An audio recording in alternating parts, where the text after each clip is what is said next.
National convention for महिला कांग्रेस और खासकर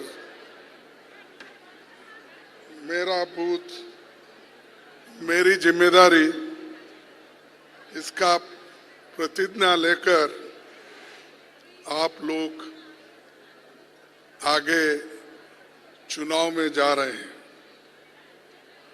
इस मंच पे पधारे हुए हमारे ऑर्गेनाइजिंग सेक्रेटरी श्री वेणुगोपाल जी, सुश्री नेटा डिसूजी, अध्यक्ष अखिल भारतीय महिला कांग्रेस, इस मंच पे बैठे हुए सारे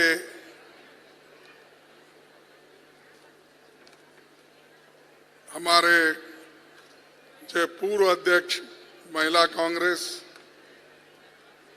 नेशनल महिला कांग्रेस के ऑफिस बेयरर्स और खास करके जो कन्याकुमारी से लेकर कश्मीर तक जो महिलाएं आए हैं और जो ब्लॉक कांग्रेस के प्रेसिडेंट यहाँ पर पधारे हैं, मैं उन सभी को धन्यवाद करता हूँ, क्योंकि लीडर्स तो दिल्ली में बहुत मिलते हैं, लेकिन ब्लॉक से दिल्ली तक आना और इस कॉन्फ्रेंस में प्रतिज्ञा लेना एक बहुत बड़ी बात है। इसीलिए आप जो हिम्मत दिखाकर पार्टी के काम के लिए यहाँ पहुंचे हैं और दिल्ली में आपकी व्यवस्था भी अध्यक्ष महोदय ने किया होगा और उससे ज्यादा आपको बहुत बड़ा काम आगे करना है। तो इसीलिए इतने महिला इकट्ठा होकर जब पार्टी को मजबूत बनाने की बात आप कर रहे हैं और नेता डिसूजे ने अपनी बात बहुत हिम्मत के साथ रखी है, तो मैं उनको भी अभिनंदन करता हूं कि महिला को संगठित करके ये कार्यक्रम शुरू किया है। ऑल इंडिया महिला कांग्रेस द्वारा ये आयोजित इस सम्मेलन में आप सबका मैं तहे दिल से स्वागत करता हूं। नीता डिसोजा और उनकी टीम को भी मैं बधाई देता हूं। देश के हर हिस्से में महिला ब्लॉक कांग्रेस के अध्यक्षों को आमंत्रित कर प्रतिज्ञा उज्जवल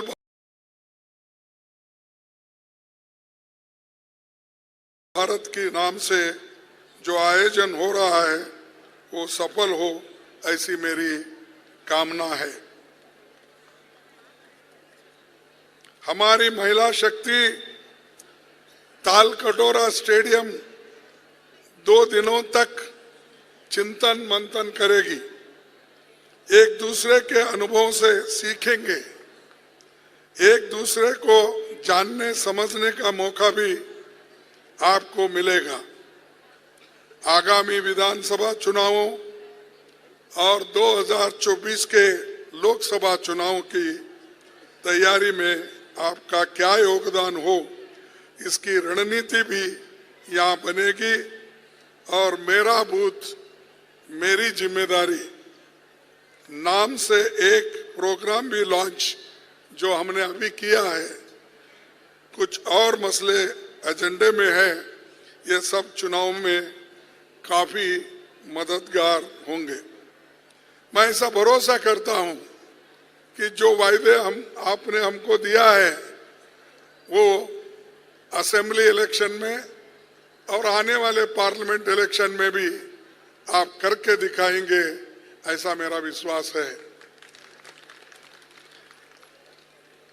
महिला ब्लॉक अध्यक्ष की जिम्मेदारी, भूमिका और चुनौती को मैं अच्छी तरह जानता हूं, क्योंकि मेरी राजनीतिक यात्रा 1969 में ब्लॉक प्रेसिडेंट के रूप में ही शुरू हो गई। जब गुलबर्गे में इंदिरा गांधी जी पार्टी के 2 हिस्से होने के बाद आए थे, उस वक्त उनके साथ कोई बड़े नेता नहीं थे, सिर्फ छोटे छोटे यंगस्टर्स, युवा हम लोग थे। तब वो सभी यंग लोगों को चांस मिला, क्योंकि दूसरे नेता तो थे ही नहीं, सब एक एक करके भाग गए थे। तो 69 में मैं ब्लॉक कांग्रेस कमेटी का अध्यक्ष बना। फिर उसके बाद 2 साल में ही मुझे एमएलए बनने का मौका मिला, और जब से एमएलए मैं बना आज तक मैं कभी मेरा इलेक्शन खोया नहीं, जीतते आया। 19 अब मेरे को सतत 50 साल तो जीता, लेकिन बीच में थोड़ी अड़चन आई, लेकिन सोनिया गांधी जी ने झट से सिर्फ 6 महीने के अंदर मुझे फिर राज्यसभा में भेजा। मैं बहुत उनका ऋणी हूं। हालांकि हम कितना भी काम करने दो, लेकिन रिकॉग्नाइज करने वाले नेता हमको जब मिलते हैं तो बड़ी खुशी होती है। तो वो होने के बाद मुझे जो अध्यक्ष पद मिला वो भी श्रीमती सोनिया गांधी जी और राहुल गांधी जी के कहने पे, यानी उनके सपोर्ट से ही मुझे मिला। ये सारी बातें हैं, और हम कहीं लॉबी करने नहीं गए, मेरे को ये दो वो दो, कुछ नहीं। चंद चीजें ऑटोमेटिकली आए, चंद चीजें जो आना थे वो नहीं आए, वो बात और है। लेकिन कोई निराश नहीं होना, मेरा आपसे भी यही एक सूचना है। मुझे क्या मिला, मैं इतने दिन से काम कर रही हूँ, मैं 35 साल हो गया, 30 साल हो गया, मेरा जवानी इसी में गुजर गई, मेरे को कुछ नहीं बना है। ये हम देश के लिए अपना योगदान दे रहे हैं, अपने आप के लिए नहीं है, ये लोगों के लिए एक सेवा है। गांधी जी को क्या मिला? क्या इस देश के प्रधानमंत्री बने? क्या इस देश के प्रेसिडेंट ऑफ इंडिया बने? लेकिन पूरा जीवन वो एक धोती, एक पंचा ऊपर डाल के इस देश को आजादी दिलाए, और उन्होंने आज जो आजादी दिलाई उसके वजह से हम ये डेमोक्रेसी में सब कुछ देख रहे हैं, एमएलए, एमपी, मिनिस्टर्स, प्रधानमंत्री। इसीलिए मैं कभी कहता हूं कि बार बार जब मोदी बोलते हैं कांग्रेस ने क्या किया, वो क्या है मुझे मालूम नहीं, बार बार वही करते। 70 साल में क्या गए, अब जरा भूल गए। अरे 70 साल में बार बार हमको बोलते हैं, उसमें तो मोरारजी देसाई भी, अटल बिहारी वाजपेयी भी और नेता लोग भी प्रधानमंत्री बने, विश्वनाथ प्रताप सिंह भी बने, देवेगौड़ा 11 महीने बने, और गुजराल बने, कितने लोग। ये सब छोड़ के वो बार बार कहते हैं कि कांग्रेस ने क्या किया। हम डेमोक्रेसी को बचा के रखा, आजादी को बचा के रखा, संविधान को बचा के रखा, इसीलिए तो आप लोग जिंदा है।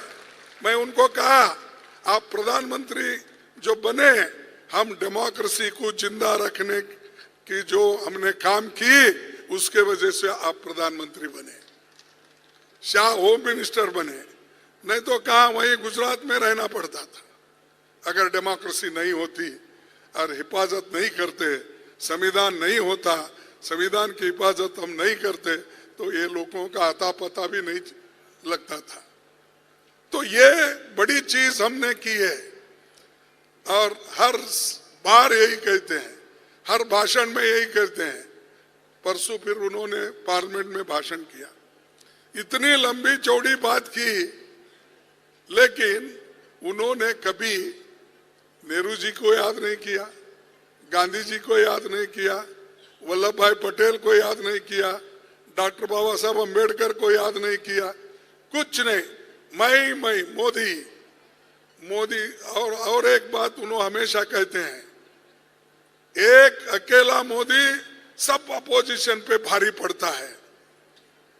तो आप देखिए एक आदमी का अहंकार कितना होता है। और उतना ही नहीं, परसों हमारे 15 अगस्त को आजादी के दिन उन्होंने तकरीर की, आने वाले 2024 में भी मैं यहां आकर झंडा फहराऊंगा। फिर कोई पूछे मेरे को, क्या मोदी जी तो ऐसा बोल रहे झंडा फिर से अपने लाल किले पे चढ़ाएंगे? मैं बोला ठीक है, वो जो बोले हैं झंडा तो जरूर फैलाएंगे, लेकिन उनके घर के ऊपर फैलाएंगे।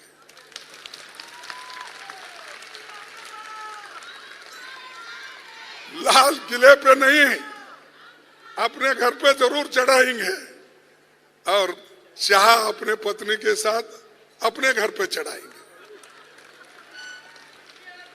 अरे ये आप कहते हैं, जो देश के लिए एक पार्टी आज लड़ के आपको आजादी दिलाई, उसके बारे में बार बार ये बात कहते हैं।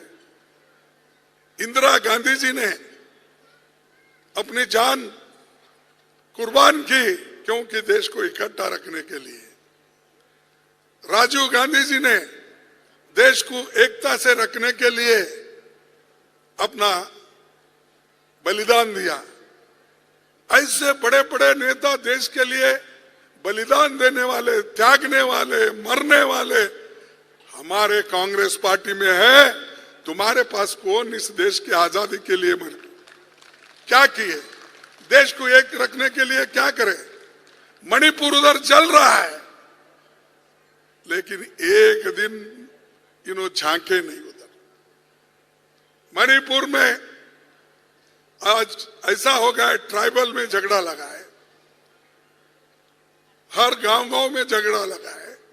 मणिपुर के 2 टुकड़े होने को आए हैं, ये सब काम वहां चल रहा है। तो मणिपुर के बारे में हमने कहा, आपने आके मणिपुर के बारे में बोलिए, पार्लियामेंट में बोलिए। हमने बहुत उनको रिक्वेस्ट किया, लेकिन वो नहीं आए। लोकसभा में आए जब अविश्वास प्रस्ताव वहां रखा गया, नो कॉन्फिडेंस मोशन, उस वक्त आए। अब राज्यसभा में नहीं रख सकते हम, क्योंकि वहां वो रूल्स नहीं है। तो और हम क्योंकि वो चुने हुए लोकसभा से होते हैं, तो वहां पर ही वो कर सकते हैं। तो हमारे पास तो उधर देखे भी नहीं। अरे एक ही प्रीमाइसेस में है, एक तरफ लोकसभा है, एक तरफ राज्यसभा है, लेकिन उधर झांक के भी नहीं देखे। और वो ये समझे कि राज्यसभा में जाना ये पाप है, इसीलिए उधर कदम भी नहीं रखे। और इतने लोग, 300 के नजदीक लोग मारे गए, 600 से ज्यादा लोग घायल हो गए, 6000 से ज्यादा घर जल गए, जलाए गए, मोटर, गाड़ी, स्कूटर, एवरीथिंग। उसका भी पता नहीं, वहां पर उसके बारे में भी नहीं बोले, मुंह नहीं खोले। मुंह जब खोले, लाल किले पे खोले, वो भी 2 मिनट के लिए, मणिपुर के बारे में। ऐसे लोग हैं तो वो देश की हिफाजत कैसा कर सकते हैं? देश के लिए क्या बलिदान दे सकते हैं? नहीं, वो डर के गए ही नहीं उधर।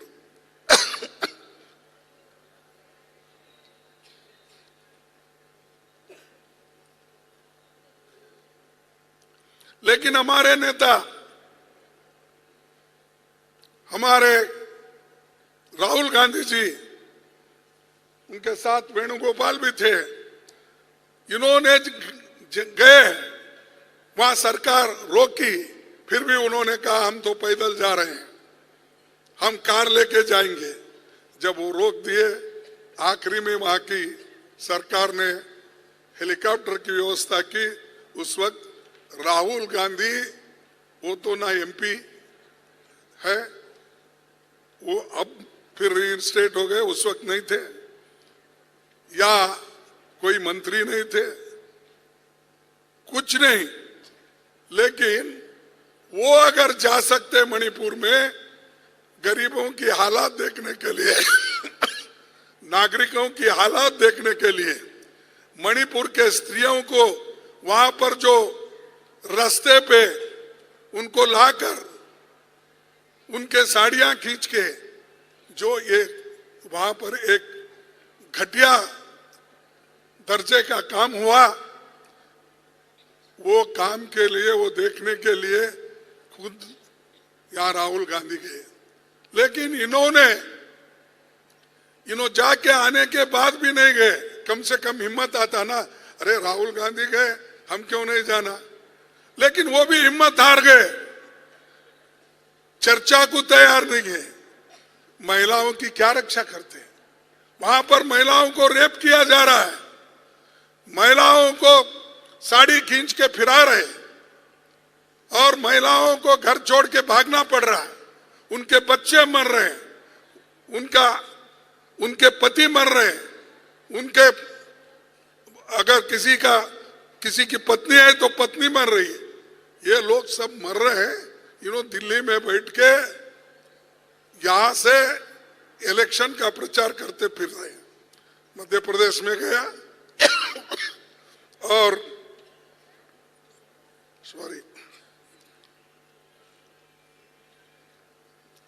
मध्य प्रदेश गए, राजस्थान गए, छत्तीसगढ़ गए। अरे यहां जाने को, इलेक्शन की प्रचार करने को आपको वक्त मिलता है। मणिपुर में इतना सत्यानाश हो रहा है, आप जा नहीं सकते, वहां समाधान नहीं कर सकते। नहीं, उनको समाधान करना नहीं, ये जोड़ने का काम नहीं करते, तोड़ने का काम करते हैं। राहुल गांधी जी ने तो 4500 किलोमीटर पैदल चले। भारत जोड़ो उन्होंने किया, लेकिन मोदी भारत तोड़ो काम करते हैं। और अगर इनको हमदर्दी होती, वो जाके आ सकते थे। अब 3 महीने के ऊपर वहां जल रहा है। तो इसीलिए बहनों, आपको ये प्रतिज्ञा लेना है कि किसी ना किसी सूरत में इस बीजेपी के सरकार को 2024 में आप हटाएंगे। ये एक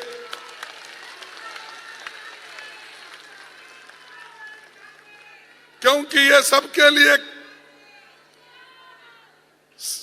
लिए ना माइनॉरिटी सुख से है, ना दलित सुखी से है, ना महिलाएं सुखी से है। कौन है? आजकल बच्चों को भी परेशानी, स्टूडेंट्स को भी जो उनका स्कॉलरशिप मिलना वो भी टाइम पे नहीं मिल रहा। ये चीजें ये गवर्नमेंट हमेशा कर रही है। तो इसीलिए आपको मैं ब्लॉक कांग्रेस कमेटी के अध्यक्षों को और जिला कांग्रेस कमेटी के अध्यक्षों से यही मेरी सलाह है कि आप बहुत खूब काम कर सकते हो। जितने पुरुष है उससे ज्यादा महिलाएं हैं वोटर। 1% वोट ज्यादा है। अगर 1% वोट उधर है, 49 इधर है, तो अगर आप ठाम लिए कि इसको हटाना, बीजेपी को हटाना, आप जरूर हटाएंगे।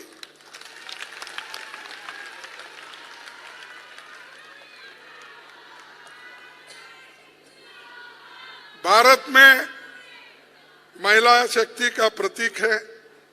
ये सम्मेलन उसी दिल्ली में हो जहां 1236 में भारत की पहली महिला शासक रजिया सुल्ताना ने उस दौर में सत्ता संभाली थी।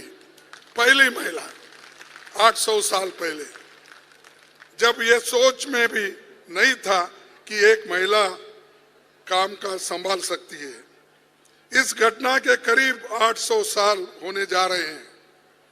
भारत में हर क्षेत्र में महिलाओं का महान योगदान रहा। हमारे पास अक्का महादेवी, रानी दुर्गावती, राजमाता जिजाबाई, कित्तूर रानी चन्नम्मा, रानी झांसी, बेगम हजरत महल, सावित्रीबाई फुले, ऐसे महिलाएं क्रांति की है इस देश में। अगर पुरुषों से भी ज्यादा उन्होंने काम किया, पढ़ाने का, लिखाने का, लड़ने का। अगर जिजा माता नहीं होती तो शिवाजी को शिक्षण नहीं मिलता लड़ने का। तो उनके शिवाजी के पीछे कौन है? जिजा माता है। ऐसे बहुत हमारे महिलाएं वीर महिलाएं हैं। तो ये एक बार उठे तो सबको संभालना मुश्किल हो जाएगा।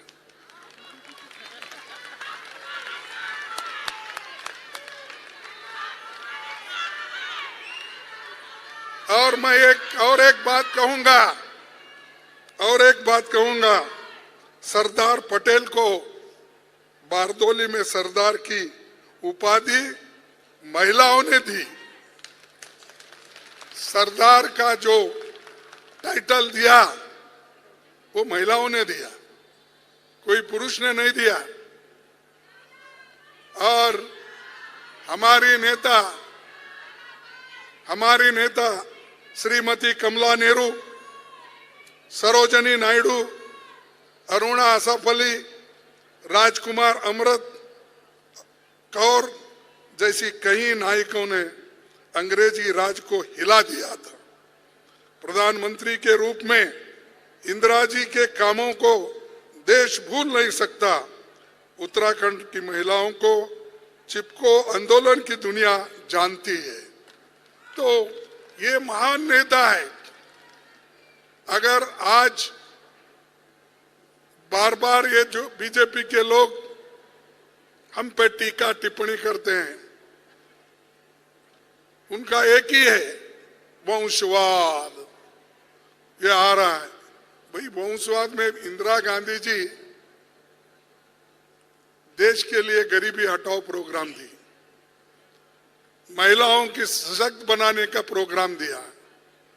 और जो पाकिस्तान और बांग्लादेश का झगड़ा था, उसको अगर किसी ने उस बांग्लादेश के आजादी के लिए किसी ने मदद की तो इंदिरा गांधी जी ने मदद की और बांग्लादेश आज है। और हमको पूछते वंशवाद, महिला इंदिरा गांधी ने क्या किया? अरे इंदिरा गांधी ने तो यही किया। पाकिस्तान जब बांग्लादेश के लिए मर मिट रहा था तो उस वक्त इंदिरा गांधी जी ने ही उस बांग्लादेश को स्वातंत्र दिलाया और पाकिस्तान को कम से कम 1 लाख लोगों को जेल में डाली। तुम कुछ नहीं, कभी किसको ऐसा दिखाते हो कि कहीं आकाश में चील उड़ रहा है? चील समझते ना? नहीं समझते? चील उड़ रहा है तो मोदी बोलते ये भैंस उड़ रहा, देखिए। यानी इतना एक्सॉग्रेशन करते हैं हर बात का। अरे इंदिरा गांधी जी ने जो काम किया हिम्मत के साथ, वो देखिए। सिर्फ टीका करने से कुछ नहीं होता। अब भाइयों बहनों छोड़ दिए हैं, अब बोल रहे मेरे परिवार वालों,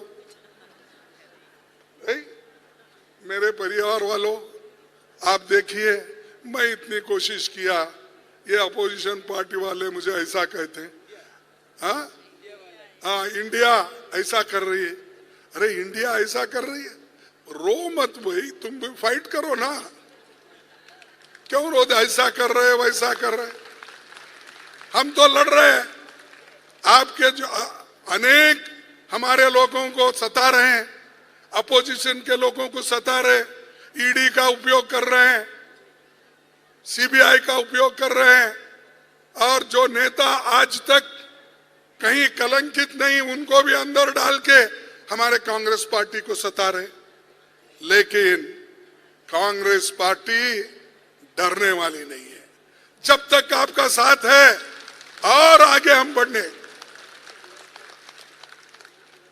राहुल गांधी ईडी ऑफिस गए,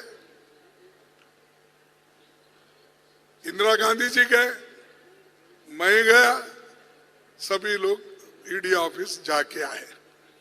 अरे चुप्पी का चुप्पी सताना, बिठाना और कहना ये पेपर का कहां से लाए, ये पेपर का क्या करें, जो सालों से है। और वही पेपर हिंदुस्तान के आजादी के लिए पंडित जवाहरलाल नेहरू जी ने उपयोग किया, नेशनल हेराल्ड, उसकी भी आप ऐसी उसको ये बना रहे कि आप हरिश्चंद्र के बेटे हो और ये बाकी के लोग कोई नहीं इस देश के लिए किए नहीं। ये ऐसा एक भ्रम पैदा कर रहे हैं। तो उनको सबक सिखाएंगे आप ही, और हम आपके साथ रहेंगे, हम पीछे नहीं रहेंगे, हम साथ रहेंगे एक दूसरे के साथ, तो लड़ेंगे। और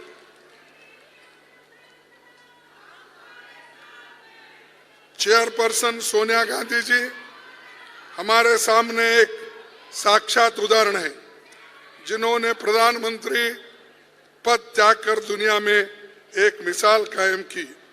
पर्सनल सैक्रिफाइस करके 25 वर्ष तक कांग्रेस को खून पसीने से सींचा। उनके लीडरशिप में दोबारा केंद्र में सरकार बनी, राज्यों में सरकार बनी। सीपीपी की चेयरपर्सन के रूप में वो योगदान दे रही है। हमारे सभी लीडर महिलाएं, इंदिरा गांधी जी, अब सोनिया गांधी जी, इन्होंने तो पार्टी को वापस लाया 2004 में, 2009 में, और हम गरीबों की सेवा किए। क्या मनरेगा जैसा स्कीम हमने बनाया, क्या गुनाह है?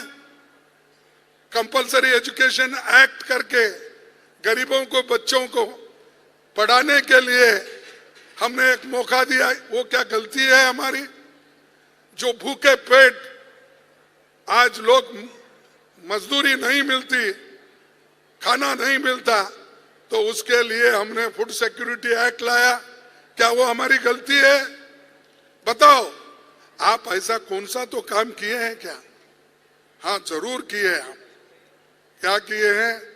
अदानी अंबानी ऐसे लोगों को पूरा जेब भर दिए और इतना खिलाए उनको, इतना खिलाए वो हजम ही नहीं हो रहा उनका। और यहाँ जो भूखे लोग हैं ये तड़प रहे खाने के लिए। तो मेरा कहना यही है, जो कार्यक्रम गरीबों के लिए देती है वो सिर्फ कांग्रेस देती है। पहले बैंकों का राष्ट्रीयकरण किया, किसकी हिम्मत नहीं थी, वो इंदिरा गांधी ने करके दिखाया। राजे महाराजों की तनख्वाह बंद कर दिया, बॉन्डेड लेबर को उन्होंने छुटकारा दिया, भू सुधारना कानून लाया। कितने प्रोग्राम में बोलो, 10 पॉइंट प्रोग्राम लाके तो पहले उन्होंने 69 में रेवोल्यूशन किया, फिर बाद में 75 में 20 पॉइंट प्रोग्राम लाकर उन्होंने सबके लिए कुछ ना कुछ दिया। तो ये काम गरीबों के लिए हमने किया। फिर हमको पूछते हैं क्या किए, ये सब आपको नहीं दिखता, क्योंकि या तो आप गरीबी देखे नहीं, और घर अच्छे अच्छे हैं आप लोगों के, इसीलिए आप लोग उधर ज्यादा ध्यान देते हैं, गरीबों के तरफ नहीं। दूसरा, भीमराव अंबेडकर जी ने कहा था, भारतीय नारी शर्म से नहीं घबराती, किंतु आंसुओं की चिंता करते हुए वो रोटी, असमान व्यवहार, शोषण से अवश्य डरती है। ये बात अंबेडकर जी ने कहा महिलाओं के बारे में, और वो खुद ही एक किताब भी लिखे उसमें, rise and fall of Hindu women, यानी हिंदू औरतों का क्या आज व्यवस्था है, परिस्थिति है, इसके बारे में भी चिंता हमारे लोग पहले किए।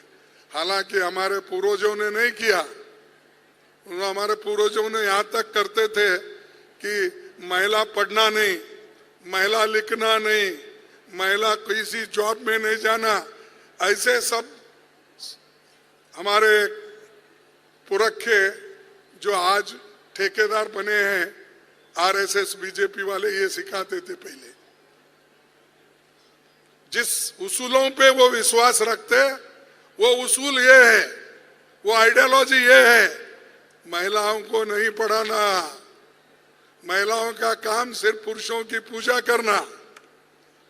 अब इंदिरा गांधी जब बाहर आई, बाबा साहब अंबेडकर जैसे लोग इस देश का संविधान बनाए, नेहरू जी जैसे साइंटिफिक विचारधारा के प्रधानमंत्री बने, तब कुछ देश में थोड़ा सुधार आया। और इनके जमाने में उल्टा जा रहे हैं हम, प्रगति पर विचार धारा को लेके आगे नहीं बढ़ रहे हैं हम तो पीछे जा रहे हैं, फिर पुराने विचारों को लाने का सोच रहे हैं। इसीलिए आपको ये सोचना है, और एक माँ, एक स्त्री जितना घर संभाल सकती है, उसको सुसंस्कृत बना सकती है अपने बच्चों को, कोई पुरुष नहीं बना सकता, कोई गवर्नमेंट नहीं बना सकती। ये सब कुछ आपके हाथ में है। मेरा दुर्दैव है क्योंकि मैं अपने माँ को देख नहीं सका, मेरे बहन को देख नहीं सका, मेरे भाई को देख नहीं सका, मेरे चाचा को देख नहीं सका, क्योंकि मेरा घर उस वक्त जल गया जिस वक्त वहाँ हैदराबाद लिबरेशन में ये दंगे चल रहे थे। उस दंगे में मेरा पूरा घर चले और मैं एक ही घर में बचा, मैं और मेरे पिताजी, वो दोनों बचे। मैं ये 1946 की बात कर रहा हूँ, क्योंकि वहाँ पर 46, 47, 48 में दंगे हुए, तो सिर्फ हमारे पिताजी ने मुझे बचा के, संरक्षण करके गांव-गांव लेके गए। फिर आखिरी में गुलबर्गा में हम आके बसे। तो मुझे तो, मैं देखा नहीं मेरी बहन कैसी थी, मेरी माँ कैसी थी, लेकिन आप लोग बड़े खुश नसीब हो, आपके पास माँ है, आपके पास बहन है, आपके पास भाई है, आपके पास पिता है, सभी लोग हैं। लेकिन हमने वो जो आशीर्वाद से दूर हो गए, लेकिन लोगों ने आशीर्वाद दिया, कांग्रेस पार्टी ने मुझे बढ़ाया, और सभी ने मुझे एक आशीर्वाद देकर, मैं स्टूडेंट यूनियन से लेकर खुद लड़ता था, अपने पैर पे जीतता था, और मैं खुद सुनकर देखो, सुनकर देखो, सुनकर देखो जी, ममता, राहुल, मोदी बोले, लिखे जितेंद्र जी।